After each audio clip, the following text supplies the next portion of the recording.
It's your boy D-Rod, the poet, determination writing on destiny, your poetry ambassador for Poetry is 88.5 WMNF Tampa, and we are live back out here right now. It's Daytona. It's kind of like the end of the night. We're closing it down, but I had to get this brother because he does so much, and he's really just getting started in his walk. So I wanted to help spread the voice of what it is that you're saying and what it is that you're doing, not just as a young up-and-coming poet, but as a person that's finding the voice for his people, which I think is so awesome and so wonderful. So I talk a lot. Right, I'm going to step back. I'm going to allow you to talk to people, let them know, again, who you are, where you're from, and what it is that you do, and talk about your people, because just do it. Go ahead. Ready? All right. Shoot.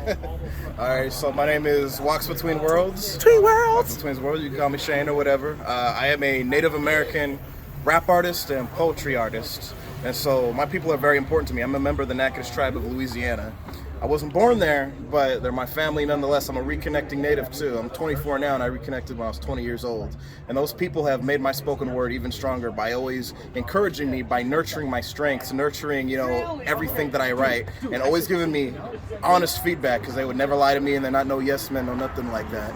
And so, I'm dedicated to them so much. I got the MMIW movement tatted on my arm as well, and the name of my tribal mother.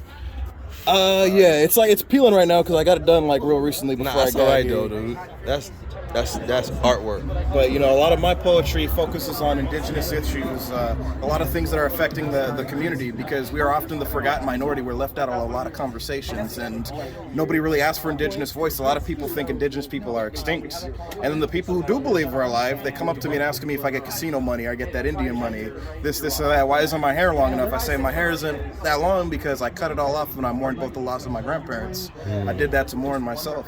So, our traditions are still alive. I'm trying to say we're still alive, we're still here. And as much as I want to I want to teach as much as I can about Native culture. But what can help more is if to learn about Native cultures, you take an ethnic studies class, get educated about it, and then you can verify with any indigenous person to know if that information is correct or not. It's important. When I was talking with you earlier, you were telling me about your journey and your entryway into poetry, how you were heard by a professor that recognized something in you, and how you getting into spoken word from rap, which of course is rhythm and poetry, but it's awesome because a lot of us do it. I did it myself.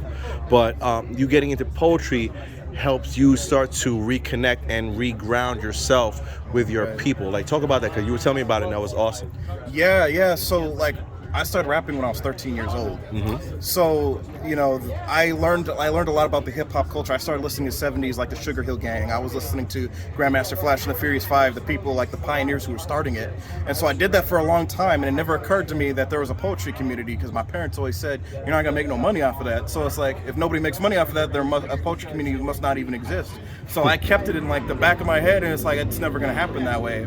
And so 10 years later, when I started at 13, I was 23, I did a lot of performances for the Native American community over here. I talked a lot about indigenous issues, and I was very upfront with everything. And one day an English professor approaches me and she says, hey, I think you're really talented. Can you talk to me a little later? So I go to her office about an hour later, and she says, I think that you could win this poetry slam up in Visalia. And at first I was hesitant. I was like, no, I'm not going to do that, because I'm a rapper. I'm not a poet. I don't think they would accept me.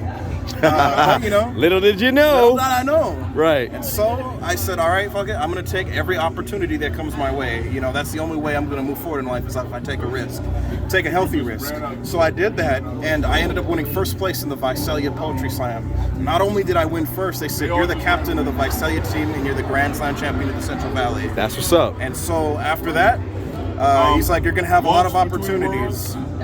If you would like to, if you want to go to Florida, he's like, our community can help you if you're serious about it. I'm like, yeah, I'm serious about it. He's like, all right. So they got me funding, and including my tribe too also gave me some money, and a lot of people in the Native community donated to the cause too to get me over here. So I'm very honored because of that. All right, well, my brother, as a person who had to compete against you tonight, it was an honor and a pleasure. Yes, and I personally look forward with sharing some more of your work and some more of your story and the story of your people that you are unfolding for yourself, with my listeners, because, growth and learning more about other people and learning truth about people versus narratives is a beautiful thing. So you're offering me a wonderful opportunity, and I'm so gracious Great to have to had meet the you. opportunity, brother, to meet you tonight. All right, bro. We having a good night. We out of here. Yeah. Wait.